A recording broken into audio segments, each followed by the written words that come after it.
Breaking right now, CBS has released secret tapes of Meghan Markle and Prince Harry's interview with Jane Pauley on CBS Sunday mornings. You know, the one that Meghan hated? They're rubbing salt in the wounds after a very bad week for the Duchess of Sussex following that expose in the Hollywood Reporter describing her as a dictator in high heels. Jane Pauley was going for it when she directly asked Meghan about her depression, about her suicide attempt during her time in the royal family. Angela Levin is going to analyse in just one moment, but first let's look at what... Wow, Angela Levin. I mean, look, we already knew that Meghan Markle hated this interview. What we didn't know is that Jane Pauley had gone in and asked really specifically again about the actual suicide attempt during her time in the royal family. I don't know about you, but looking at Prince Harry's body language there, he looked furious and so uncomfortable. Like, what on earth are you doing, Meghan, talking about this again, even though it wasn't really her choice, given the question was coming from Jane Pauley, but also such weird timing for CBS to release this now. So anyway, I've got loads of thoughts, but what are yours? Well, I think Jane is a jolly good interviewer, and she got that out of her. I think Meghan didn't expect it. I think Meghan was going to be, you know, the great creature who could help people out of terrible, I shouldn't mean to say creature really, the great person who could help people out of a terrible experience. But she couldn't do it because she hasn't got a child who died like that. And I think that that's makes it very difficult for you to understand it. And the question just knocked her for six, actually. And she gripped Harry's leg, which was a sort of help, you know, should give a bit of security to hold on to it. He would be furious because that's not what they agreed to do. I mean, a lot of people have had that. You get a good interviewer and they pull out of you something you don't want to say, something that is very secret and personal. And you see that she was blinking very, very quickly, one after the other. And she didn't know what to do. She didn't know whether to walk out or just say something. And then she said, in the end, I'm here, you know. But it was a very good interview to try and get her to say something about herself that was so difficult. And a lot of people don't believe what she says had happened. And so you have to jump into a different world and try and explain it.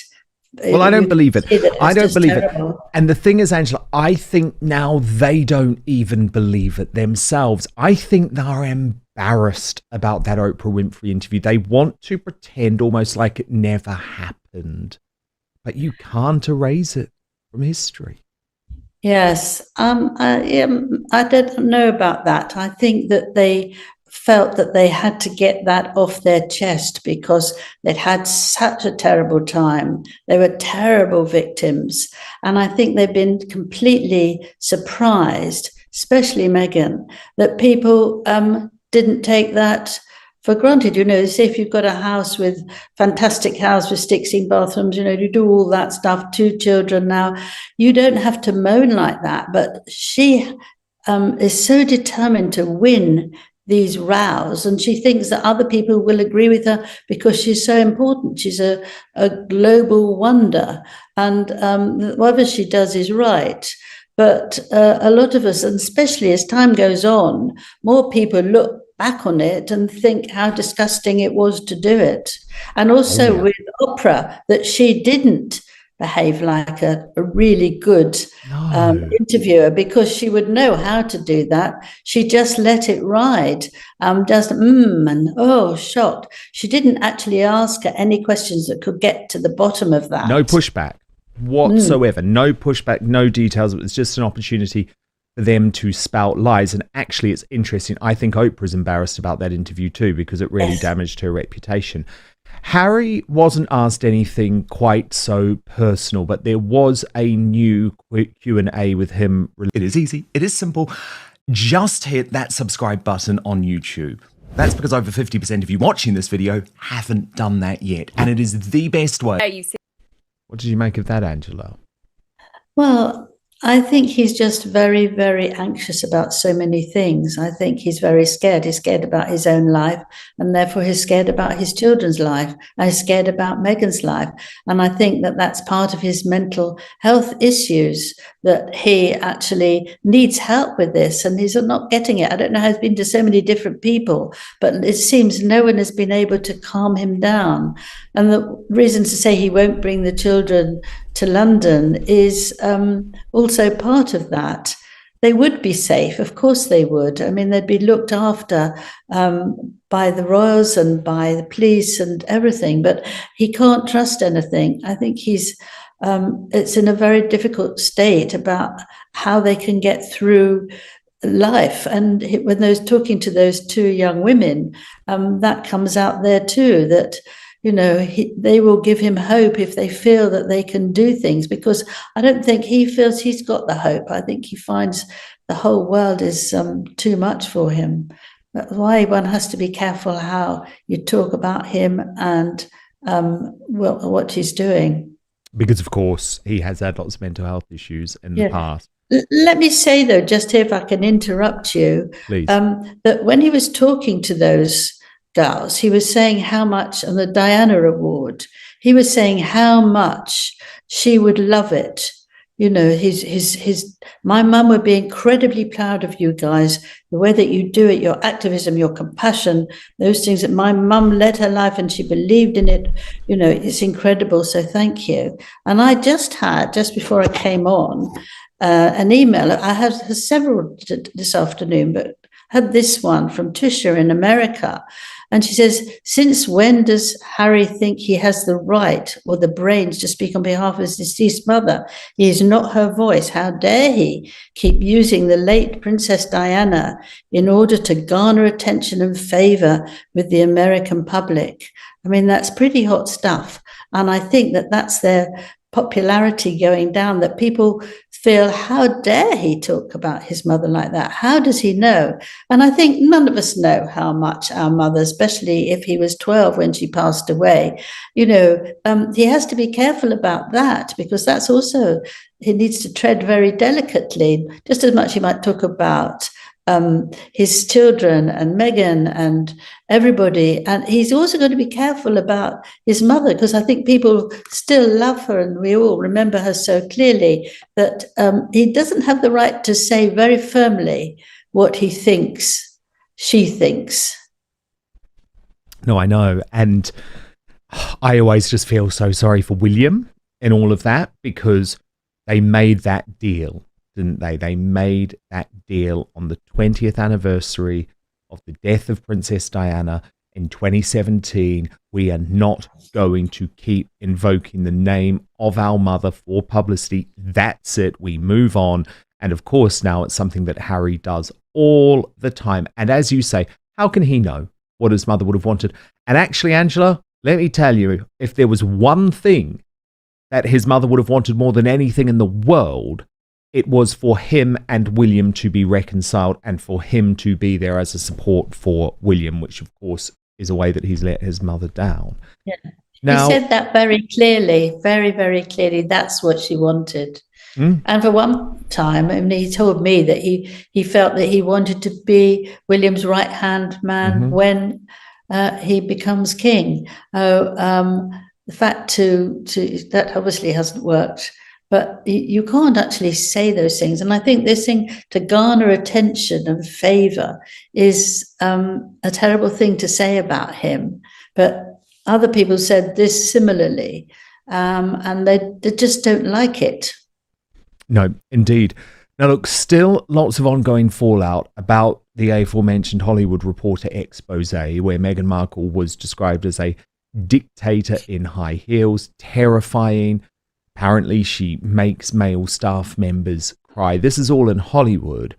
And according to the Daily Mail, the US report claiming Meghan Markle is nicknamed Duchess, Dictator, and a dictator in high heels is by Terrified Stuff came from a source still working for the couple. Now, that is according to the highly respected editor of the Hollywood Reporter. So even though Harry and Meghan have tried to deny it, And their argument, Angela, just in case people haven't heard, is basically, well, how could the Archewell staff know this? Because, Harry and Meghan work out of Montecito and most of the staff work out of Hollywood. And also because Meghan actually has something they claim in her email signature where she says, don't worry, if I'm emailing you out of office hours, I don't expect a reply. But it's interesting, isn't it? Because the Hollywood Reporter is fighting back on this, and they spoke to 12 current or former staff members. So this, to me, feels like a credible report. And the denial didn't actually cut the mustard. Well, I mean, I believe they've threatened to take legal action against them, but they're not worried. They're not worried at all.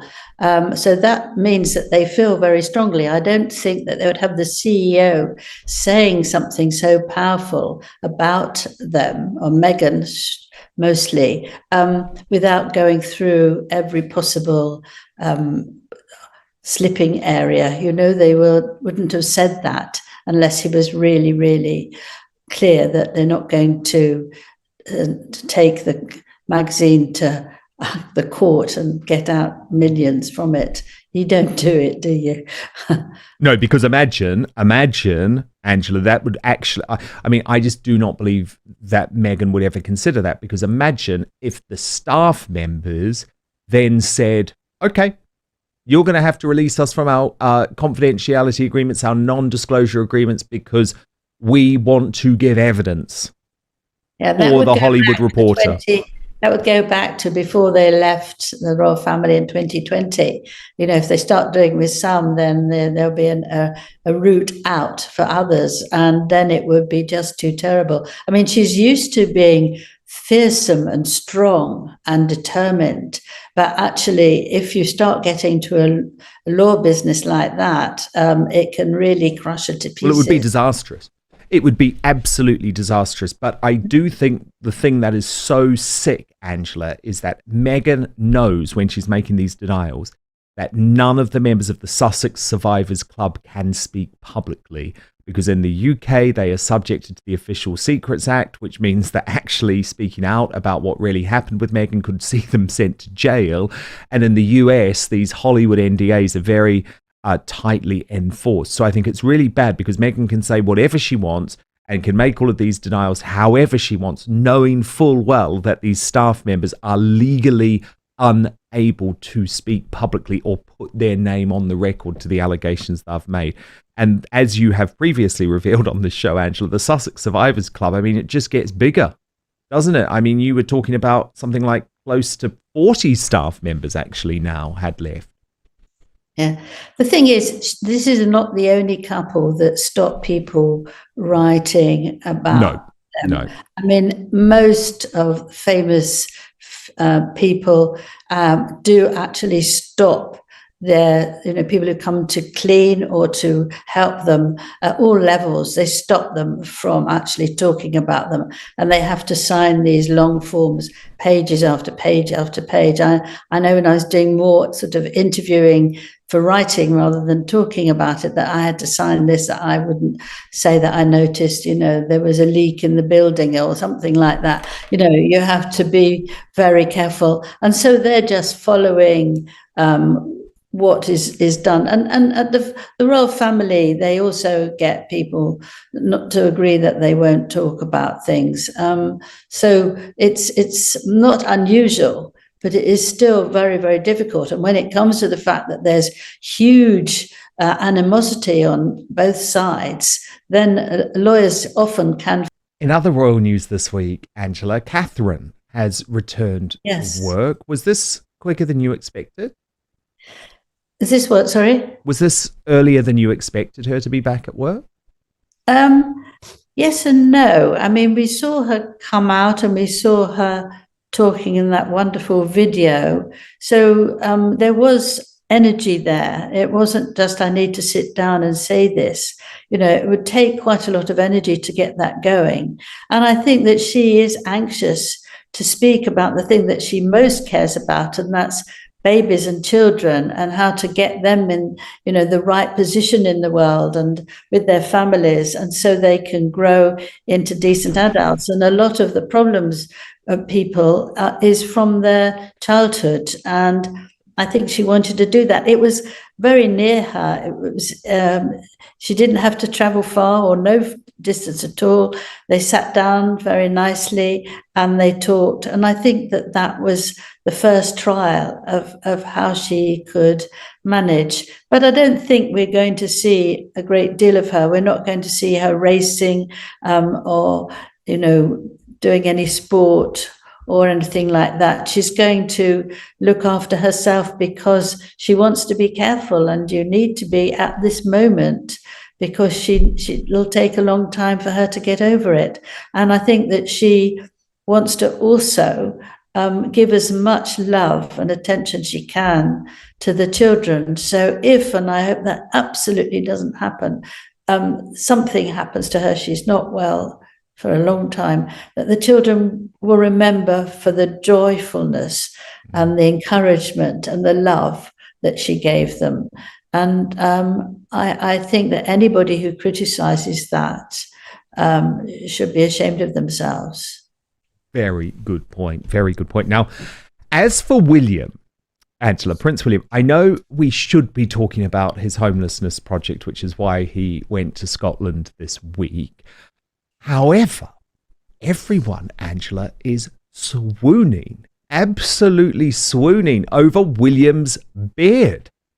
And I have to say it really suits him at a time where, look, I'm not being unfair because Harry was the one who raised it himself in his book. And I guess at a time where you could say Harry's losing his looks and losing his hair, William is having a bit of a renaissance thanks to this beard. I know you're not as much of a fan of it, though, are you?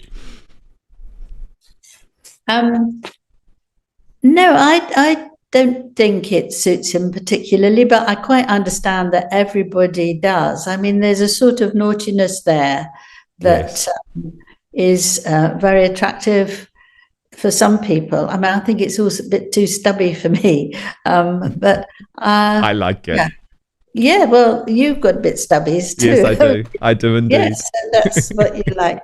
Look, it's fine. I think he's a lovely man, and I think he's behaved so brilliantly and taken such a heavy burden with great ease, and looking after his father, taking the position of his father, adoring husband and father for his own children.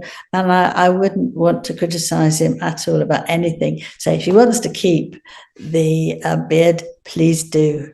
Don't bother about me on that one. Okay, well, I'm going to put another thorny one to you then, Angela. Queen Camilla, you're obviously her biographer too. And, I mean, look, I don't have a big problem with it, but she's wearing jeans quite a lot. And a lot of traditionalists are saying, is it really appropriate for the Queen of England and much more to be wearing jeans? Now, I think this was the book launch of her son's the Braemar Literary Festival for the launch of her son's Tom's new cookery book. Oh, there she is. There are the jeans. Yes. Cooking and the Crown, Royal Recipes from Queen Victoria to King Charles III. Yes. I don't think it's right quite. And I was very pleased to learn that an evening when there was a function that she did change into something that looked lovely and appropriate.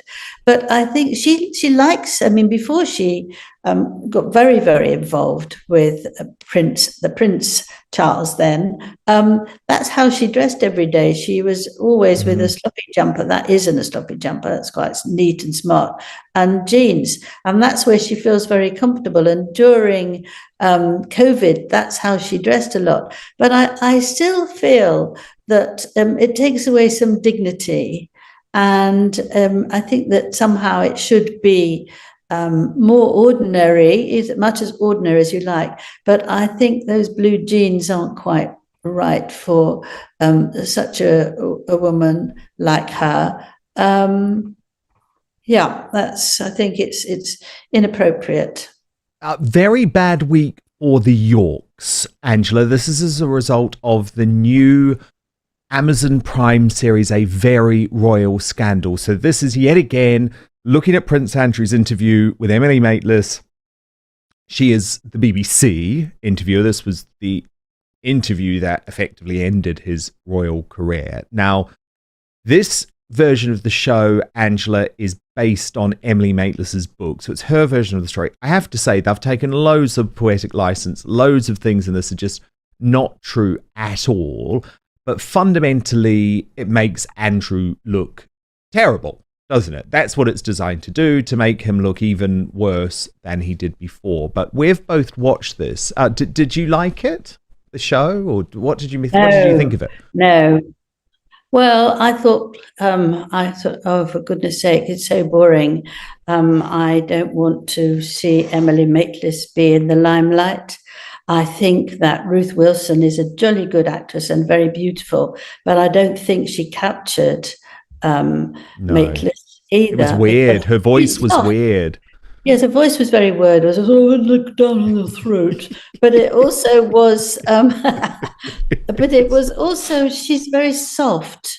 She looks loving. Her face is very, amenable. Whereas Emily is tough. Yes, she's gone through with the BBC. Off his old boots. And she's tough about things, and I don't think she works together. And what's sort of silly, girly thing was that the producer, Sam McAllister, yes. She did the one before that called Scoop. On Netflix. And that's a lot about her and not much about Maitlis. And Maitlis didn't like that. So she now wants to make it more about her and less about Sam McAllister. So we have to be, well, you obviously don't have to watch it, but we go through the whole thing again and how excited she was and how good she was and, running with bare feet into the palace because she was so late.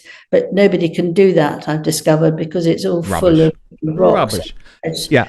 No one has a bigger ego in the industry than Emily Maitlis, and this is just an Emily Maitlis ego project. And it's like, how many times do we have to hear her talk about this interview?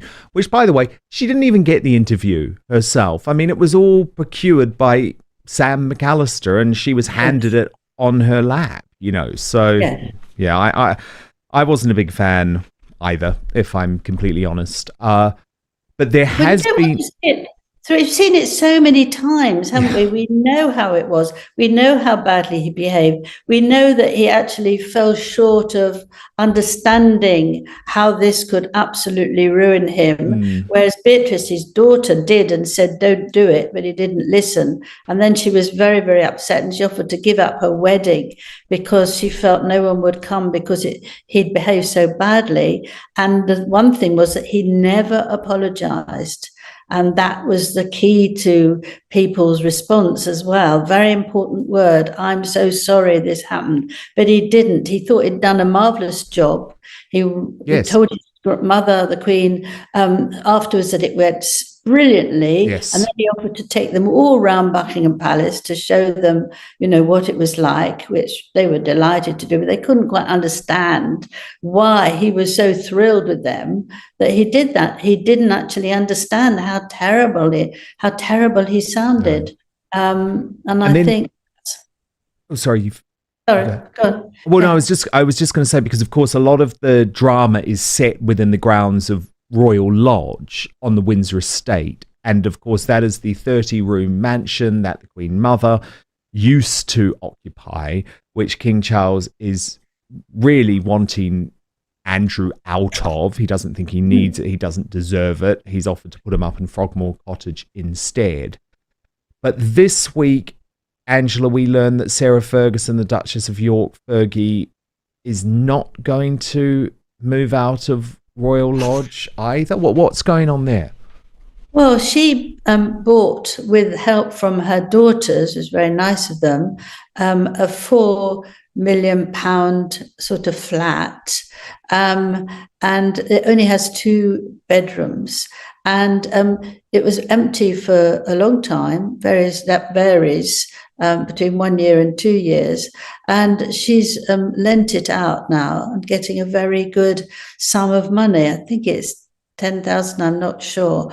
And she can't sell it unless the girls agree that she can, which means that they're cautious about how she spends money and wants to keep it safe. But obviously, that's not big enough for Andrew. And I understand that if you've come from a 30-room place, you probably don't want to be in a 2-bedroom place.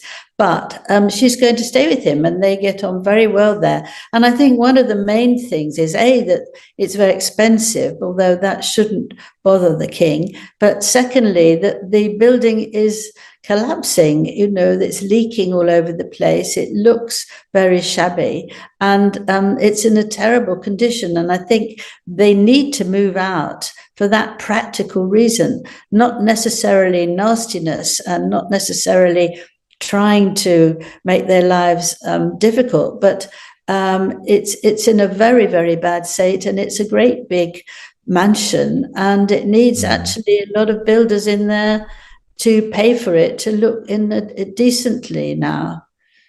And Angela, just finally, Fergie's fashion, raising eyebrows.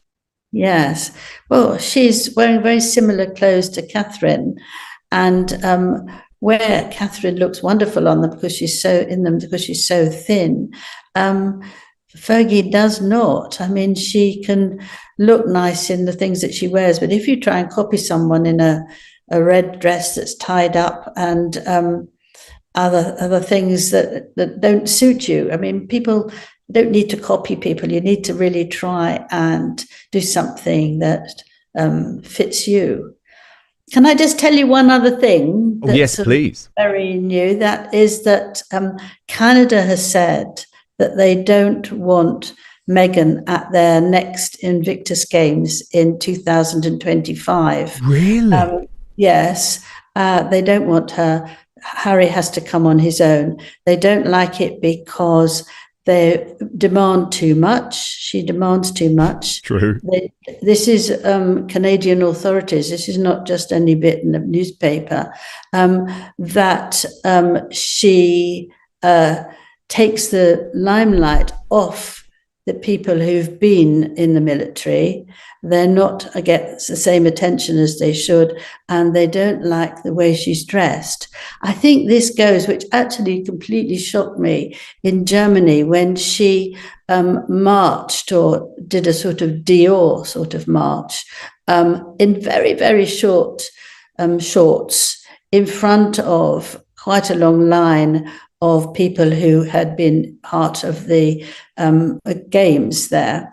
And she was doing a sort of sexy dun, dun, dun, dun, dun, and they were walking behind her. And I think that really finished it because it was so vulgar. And she doesn't know anything about the army or do anything. And she gave the speeches. And I remember the first one she did, she said, "I'm sorry, I'm 3 days late.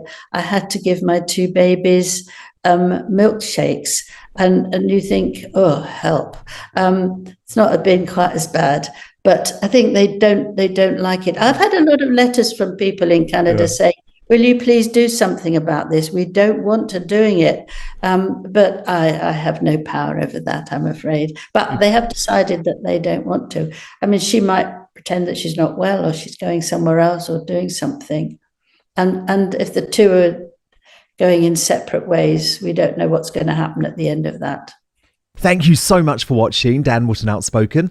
Please do subscribe if you want lots more clips and interviews like that. Plus, if you want to watch our totally uncensored after show, then visit www.outspoken.live. Has Prince Harry just made reconciliation with the royal family even more difficult?